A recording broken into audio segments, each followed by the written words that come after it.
श्री गुरुदेव दत्त. श्री गुरुदेव दत्त. श्री गुरुदेव दत्त. अध्याय 10वा. वल्लभेश आख्यान. श्री गणेशाय नमः. सिद्ध नामधारकांना म्हणाले, अहो, गुरूंचा महिमा वर्णना पलीकडे आहे. नामधारकांनी विचारले, एकदा आपण सांगता की श्रीपाद यती सूक्ष्म रूपात कुरवपुरातच राहिले आणि पुढे त्यांचे म्हणजे दत्ताचे अनेक अवतार झाले, असेही तुमच्या सांगण्यात आले आहे. तर हे कसे शक्य आहे? सिद्ध म्हणाले, विष्णू हे विष्णुरूपाने क्षीरसागरात आहेत, तरी त्यांनी भूतलावर अनेक अवतार घेतले, हे तुम्हाला माहीतच आहे ना. तसेच भगवान दत्तात्रेय स्वतः एका स्थानी राहून योगबळाने कोठेही अवतार घेतात, हे समजून घ्या. 3 गुणांनी त्रयमूर्ती कार्य करतात. त्यांची लीला सामान्यांना अगम्य आहे. कुरवपुरात सूक्ष्म रीतीने नित्य राहूनही श्रीपाद यतींनी याच योगबळाने अन्यत्र अन्यकाळी अवतार घेतले, हे समजून घ्या. त्यांच्या कार्याचे एक उदाहरणच मी तुम्हाला सांगतो, म्हणजे तुमची खात्री पटेल. वल्लभेश नावाचे एक कश्यप गोत्री द्विज होते. ते सदाचारी असून व्यापारधंदा करून पोट भरीत असत. दरवर्षी ते त्यासाठी कुरवपूर येथे येत असत.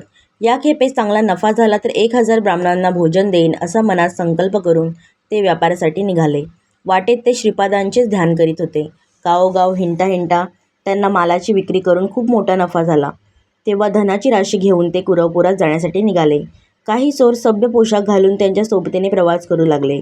आम्ही पण दरवर्षी यात्रेसाठी कुरवपुरात जातो, चला आपण बरोबरच जाऊ, असे ते म्हणाले. पण एकांत निर्जन रस्त्याने जात असता त्या चोरांनी त्या द्विजांना कपटाने ठार मारले, शिरच्छेद केला व सारे द्रव्य घेतले. तोच श्रीपाद यती धिप्पाड देह धारण करून उग्र रूपात त्यांच्यासमोर उभे राहिले. रुद्राक्षधारी, भस्मधारी, जटाधारी साधूंना बघताच तस्कर घाबरले. त्यांचा स्वामींनी तिथेच त्रिशूळाने वध केला. पण त्यातला एक तस्कर पाया पडून गयावया करीत म्हणाला, मी या ब्राह्मणांना मारले नाही.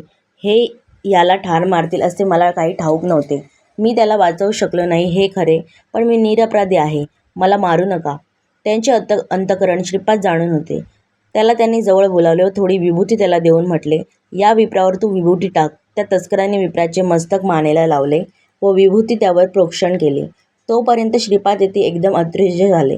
विप्र जिवंत झाले व त्या माणसाला विचारू लागले, तुम्ही कोण? यांना कोणी ठार मारलं? मी इथे कसा? त्यावर त्या तस्कराने जी हकीकत घडली तशीच त्या विप्रांना सांगितली. एक भस्मधारी शंकरासारखे यती इथे आत्ता उभे होते. त्यांनीच तुम्हाला या विभूतीने जिवंत केले.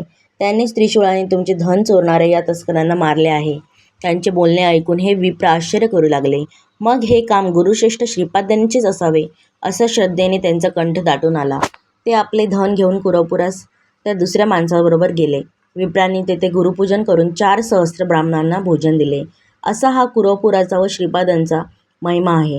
ते तेथेच आहेत हे नीट मनात धरा. पुढे नृसिंह सरस्वती म्हणूनच ते अवतार घेऊन येतील व विलक्षण चरित्र दाखवतील. ते श्रीपाद श्री वल्लभच होते, हेही नीट लक्षात घ्या, असे नामधारकांना सिद्धांनी सांगितले. तेव्हा नृसिंह सरस्वतीचे चरित्र ऐकण्याची नामधारकांना फारच उत्कंठा वाटू लागली. 10वा अध्याय समाप्त. श्री गुरुदेव दत्त. श्री गुरुदेव दत्त. श्री गुरुदेव दत्त.